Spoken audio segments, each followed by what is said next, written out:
மகாபெரிவா திருவடிகளே சரணம். இன்னைக்கு கொஞ்சம் சந்தோஷமா இந்த பதிவை நான் பண்றேன். ஏன் அப்படின்னு கேட்டிங்கன்னா, நான் ஒரு நாள் முழுவதுமா தேடுறேன். என்ன தேடினேன் அப்படின்னா, நம்ம எல்லாருக்கும் முருகரை பிடிக்கும். ஆனா முருகருக்கு நம்மளை பிடிக்கணும். அதுக்கு நம்ம என்ன செய்யணும் அப்படிங்கிறது தான் தேடி கண்டுபிடிச்சேன். அப்போ தேடும்போது என்னன்னா, முருகருக்கு ரொம்ப பிடிச்சது திருப்புகழ். அப்போ நம்ம திருப்புகழை தினமும் சொல்ல ஆரம்பிச்சோம் அப்படின்னா, தன்னால முருகப்பெருமானுக்கு நம்மளை பிடிச்சிரும்.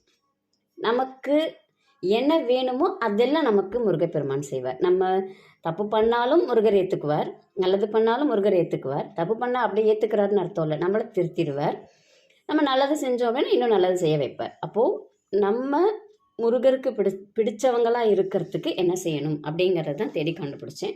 என்ன செய்யணும், எப்படி செய்யணும் அப்படிங்கிறத இந்த பதிவில் பார்க்கலாம். அதுபடி நம்ம சேனல் சப்ஸ்கிரைப் பண்ணாதவங்க சப்ஸ்கிரைப் பண்ணி சப்போர்ட் பண்ணுங்கள். வாங்க பதிவுக்குள்ளே போகலாம்.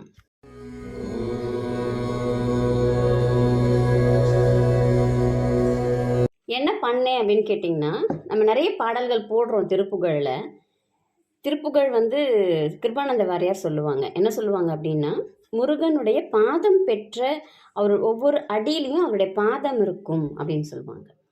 முருகப்பெருமானுக்கு ரொம்ப பிடிச்சது திருப்புகழ்.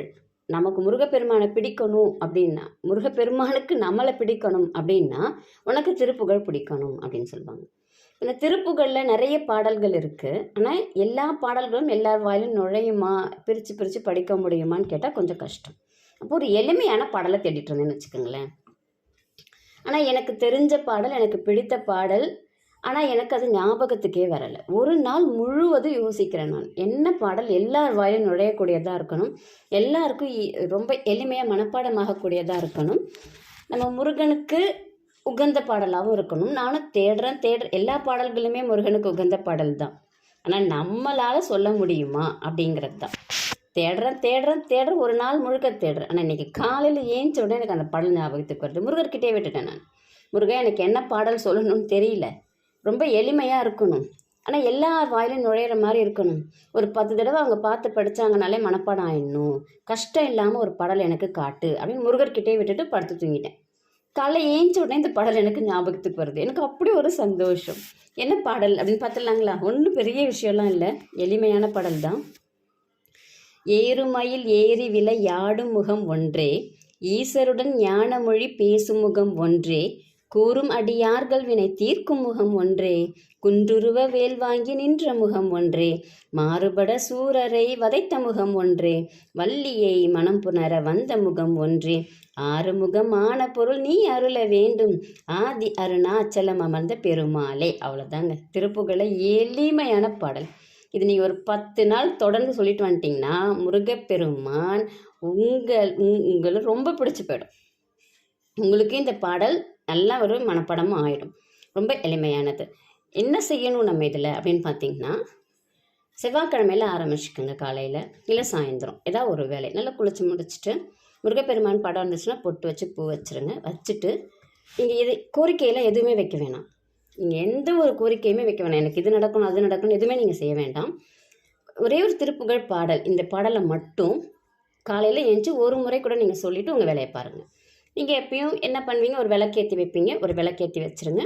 ஏதாவது ஒரு நெய்வேத்தியம், ஒரு 2 பழம் இருக்கா, இல்லை கல்கண்டு இருக்கா, திராட்சை இருக்கா, எது வேணாலும் வச்சு நெய்வேத்தியம் பண்ணிவிட்டு இந்த பாடலை படிச்சுட்டு போயிடுங்க. இதே மாதிரி தொடர்ந்து 48 நாள் நீங்கள் செய்யுங்க.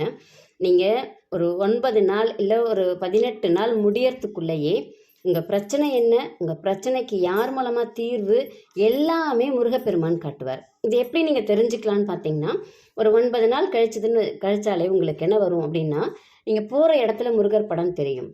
உங்ககிட்ட யாராவது புதுசாக முருகர் பேரில் பேச ஆரம்பிப்பாங்க. முருகருடைய அருள் கிடைச்சிருச்சு, முருகர் நம்மளை பார்க்க ஆரம்பிச்சிட்டார் அப்படிங்கிறதுக்கு இதெல்லாம் அறிகுறி. கண்டிப்பாக நீங்களே உங்களுக்கு தெரியாமலேயே பேனா எடுத்தீங்க அப்படின்னாக்கா ஏதாவது எழுதுறீங்கன்னா ஓம் சரவணபவ முருகா இந்த மாதிரி எழுத ஆரம்பிப்பீங்க. முருகருடைய பாடல்கள் எல்லாமே உங்கள் காதில் கேட்க ஆரம்பிக்கும். தன்னால் இது நடக்க ஆரம்பிக்கும். நீங்கள் எதையுமே யோசித்து செய்ய வேணாம். நீங்கள் தொடர்ந்து என்ன பண்ணணும் அப்படின்னா, இந்த ஒரே ஒரு பாடலை தினமும் ஒரு முறை சொல்லுங்கள். மனசார சொல்லுங்கள்.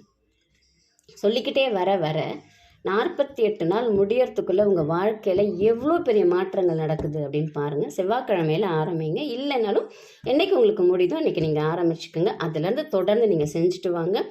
செஞ்சு எப்படிப்பட்ட மாற்றம் வந்திருக்கு உங்களுக்கு வாழ்க்கையில் அப்படிங்கிறத கமெண்ட்டில் போடுங்க. ரொம்ப நம்பிக்கையோடு செய்யுங்க. செய்து பலனடையுங்கள். நன்றி, வணக்கம்.